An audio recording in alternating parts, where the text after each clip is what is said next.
నా పేరు చిన్నారెడ్డి చంద్రమోహన్. నేను ఒక మాజీ సైనికుడిని. 20 సంవత్సరాలు దేశానికి సేవ చేసినాను. ఇక్కడ నాకు సత్యసాయి జిల్లా ముదిగుబ్బ మండలము సానవారిపల్లిలో 3 ఎకరాల 33 సెంట్ల భూమి ఉంది. ఆ భూమిలో 11 సెంట్లు రోడ్డుకు పోయింది. ఆ రోడ్డుకు పోయింది మాదే. మా దగ్గర ల్యాండ్ అక్విజిషన్ అన్ని రికార్డులు ఉన్నాయి. కానీ నా పక్కనున్న భూమి అతను భూమి కొన్న 3 ఏళ్ల తర్వాత, మేము 2018లో కొన్నాం భూమి, 2022లో మాకు ప్రాబ్లం స్టార్ట్ చేసినాడు. ఈ హైవేకు పోయింది, మా హైవేకు రోడ్డుకు మా బిట్టు పోయింటే 11 సెంట్లు మాది పోయింటే అది తనకు కావాలని చెప్పి ఆక్రమించుకోవాలనే దురుద్దేశంతో మమ్మల్ని బెదిరించేవాడు. పొలంలో కొనకుండా ఇబ్బంది పెట్టేవాళ్ళు వాళ్ళు మాకు. సరే అని మేము కోర్టుకు పోయి ఇంజక్షన్ ఆర్డర్ తెచ్చుకున్నాము. తెచ్చుకున్న తర్వాత ఆయనకేం వల్లగాక ఒకరోజు ఆ పట్నం పోలీస్ స్టేషన్ నుండి ఒక పోలీస్ ఆఫీసర్కు ఆయనతో ఫోన్ చేయించి, మా దగ్గర ఇంజక్షన్ ఆర్డర్ ఉంది, మేము దున్నుకుంటామని మాకు అబద్ధం చెప్పించినాడు. నేను సమయానికి ఊర్లో లేను, ఉద్యోగరీత్యా నేను వేరే రాష్ట్రంలో ఉన్నాను. నేను లేని సమయం చూసి ఆ పోలీస్ అధికారికి అబద్ధాలు చెప్పి, మాకు అబద్ధాలు చెప్పించి కోర్టు ఉత్తర్వులు ఉన్నాయని చెప్పి భూమిలోకి దూరినారు. భూమిలోకి దూరి భూమిని అతిక్రమించి వాళ్ళు దొంగ సాక్ష్యాలు పొసెషన్ ఎంజాయ్మెంట్ దొంగ సాక్ష్యాలు సృష్టించుకొని మళ్ళీ కోర్టు పోయి కొత్త ఇంజక్షన్ ఆర్డర్ తెచ్చుకొని మాకు ఇబ్బంది పెడుతున్నారు. మాకు ఇంజక్షన్ ఆర్డర్ ఉన్నప్పటికి కూడా మళ్ళీ వాళ్ళు ఆ పోలీస్ అధికారి సహాయంతో చేసినారు. ఇది మేము అందరికీ కంప్లైంట్ ఇచ్చినాము, కోర్టులో అన్నీ మేము ప్రొసీడ్ అయినాము. కానీ ఈ పోలీస్ అధికారి మీద ఇంతవరకు ఏ విధమైన చర్యలు తీసుకోలేదు.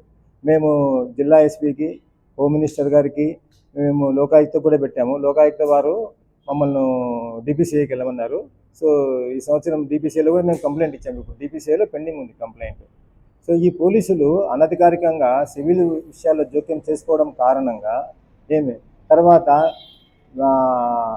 ఏ విధమైన డాక్యుమెంట్లు పరీక్షించకుండా, ఏ విధమైన ఫిర్యాదులు తీసుకోకుండా వాళ్ళు మాకు తప్పుడు సమాచారం అందించడం వల్ల మేము చాలా నష్టపోయినాము.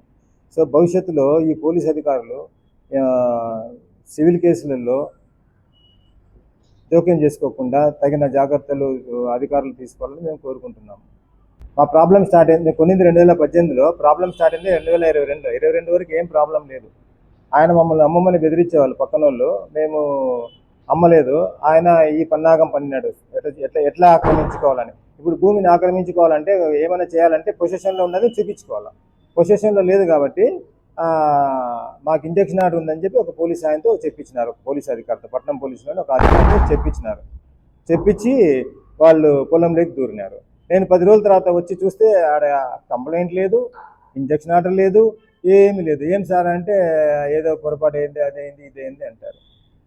ఒరిజినల్ ల్యాండ్ మేము కొన్నాము, వేరే వాళ్ళ దగ్గర నుంచి కొన్నాము. సాగులు అంటే ఇప్పుడు సాగులు ఉండింది 21 వరకు సాగులు ఉండింది, 22 వరకు. మేము ఇంజక్షన్ ఆర్డర్ తెచ్చుకున్న తర్వాత మేము అన్ని చేసుకుంటానే ఉన్నాము.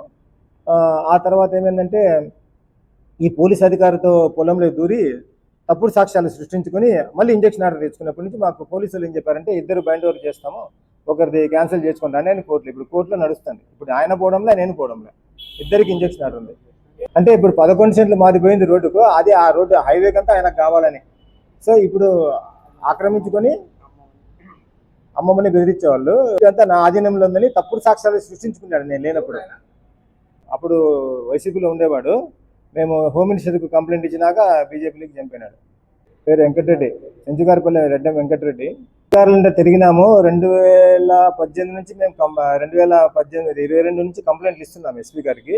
మేము మళ్ళీ రెవెన్యూ అధికారులు చెప్తే ఎంఆర్ఓ గారు ఏం చెప్పారంటే, మీరు పోలీస్ స్టేషన్లో కంప్లైంట్ ఏంటి, మీ డాక్యుమెంట్ బాగున్నాయని ఒక ఎండోర్స్మెంట్ ఇచ్చాడు. తహసీల్దార్ గారు ఎండోర్స్మెంట్ ఇచ్చారు, పోలీస్ స్టేషన్లో కంప్లైంట్ ఇవ్వండి. నేను కంప్లైంట్ ఇచ్చాను. ఉద్యోగరీత్యా అక్కడెక్కడ ఉండడం వల్ల కంప్లైంట్ ఇవ్వడం కొద్దిగా లేట్ అయింది. మేము ఇంజక్షన్ ఆర్డర్ తెచ్చుకున్నాము. ఈ లోపల ఆయన ఈ దొంగ సాక్ష్యాలు సృష్టించుకున్నాడు. పొలంలో పొలం దున్ని అతిక్రమించినాడు. అది దాని మీద ఆ దొంగ సాక్ష్యాలు పెట్టి ఇప్పుడు పొలం నా అధీనంలో ఉంది, నా అనుభవంలో ఉంది అని చెప్పి ఇంజక్షన్ ఆర్డర్ తెచ్చుకున్నాడు. మళ్ళీ ఆ ఇంజక్షన్ ఆర్డర్తో మాకు ఇబ్బంది పెడుతున్నాడు. పోలీసు వాళ్ళు మాకు ఇంతవరకు ఫిర్యాదు కాపీ కానీ ఆయన చెప్పినట్టు ఇంజక్షన్ ఆర్డర్ ఇలా. ఈ సంవత్సరంలో మళ్ళీ మేము లోకాయుక్తకి వెళ్ళింటే వాళ్ళు ఫ్రెష్ కంప్లైంట్ ఇమ్మన్నారు ఎస్పీ గారికి ఫ్రెష్ కంప్లైంట్ ఇచ్చాము. ఈ ఫిబ్రవరిలో సిఐ మేడం గారు ఒక సిఐ ఎంక్వైరీ రిపోర్ట్ ఇచ్చారు, కాపీ ఇస్తాను మీకు. ఆ రిపోర్ట్లో ఏం చెప్పారంటే, అవును మీ పొరుగు ఆయన మా ఎస్ఐ గారికి తప్పుడు సమాచారం ఇచ్చారు, ఆయన ఇచ్చిన సమాచారం మీకు చేరవేశాడని మరి చెప్పారు. కానీ దాంతో మేము సాటిస్ఫై కాలేదు. డిపిసి అంటే డిస్ట్రిక్ట్ పోలీస్ కంప్లైంట్ అథారిటీలో మేము కంప్లైంట్ ఇచ్చాము ఇప్పుడు కర్నూలులో. ఆ పోలీస్ ఆయన మీద పూర్తి నా దగ్గర ఆడియో రికార్డింగ్ అన్నీ ఉన్నాయి. వాటి మీద పూర్తిగా విచారించి ఆయనకు డిపార్ట్మెంటల్ యాక్షన్ ఏదో ఒకటి తీసుకోవాలని చెప్పి మేము కంప్లైంట్ ఇచ్చాం. ఇప్పుడు మాకు ఆయన విట్నెస్ కూడా అవసరం కోర్టులో.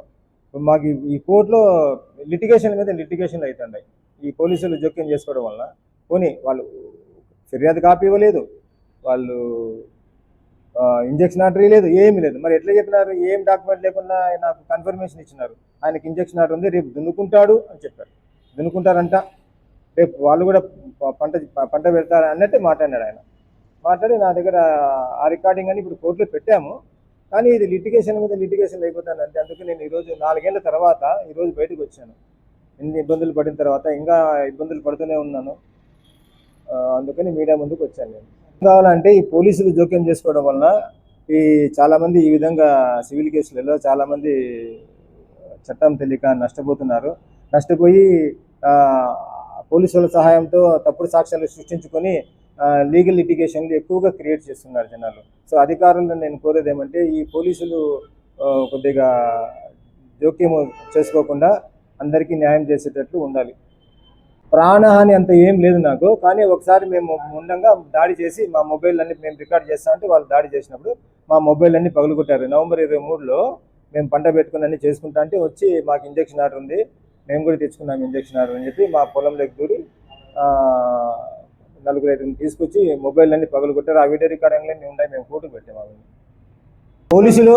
పోలీసులు వాళ్ళు ఎఫ్ఐఆర్ కట్టినారు ఆయన మీద ట్రెస్ పాసింగ్. కానీ ఒక ఏఎస్ఐ గారు చేసిన సహాయం వలన ఆయన తప్పుడు సాక్ష్యాలు సృష్టించుకొని ఇప్పుడు ఎక్కడికి పోయినా భూమి నా అధీనంలో ఉంది, నా అనుభవంలో ఉంది అంటాడు. అది మాకు జయప గారు, ఏఎస్ఐ జయప గారు, ఇప్పుడు ఆయన ఎస్ఐ ఇక్కడే అనంతపురంలో ఎక్కడ ఉన్నాడు. ఆయన 3 ఎకరాల 33 సెంట్లు ఉంది. జయప అంతే, పి జయప. 3 ఎకరాల 33 సెంట్లు కొన్నాము. మేము కొన్నప్పటికే 11 సెంట్లు రోడ్డుకు పోయింది. కానీ రోడ్డుకి ఇప్పటికీ నా పేరు మీదనే ఉంది. అది ఆర్ఓఆర్లో కానీ రికార్డుల్లో కానీ రెవెన్యూ రికార్డుల్లో నా పేరుతోనే ఉంది. ఈ నేషనల్ హైవే వాళ్ళకి ఇంకా పూర్తిగా హ్యాండ్ ఓవర్ చేసుకోలేదని. తర్వాత నేను భూమి కొన్నప్పుడు నా పక్కనోళ్ళే సాక్షి సంతకం పెట్టినారు సేల్ డీడ్లో. అది అన్నీ తెలిసి కూడా మళ్ళీ బెదిరిస్తారు, అన్ని తప్పుడు సాక్ష్యాలు పెట్టారు. సేల్ డీడ్లో సాక్షి సంతకం పెట్టాడు, ఈరోజు ఆయన ఇది కాదు అంటాడు. సో ఇట్లా దీనికంతా కారణం ఏంటంటే మేము పోలీసు వాళ్ళు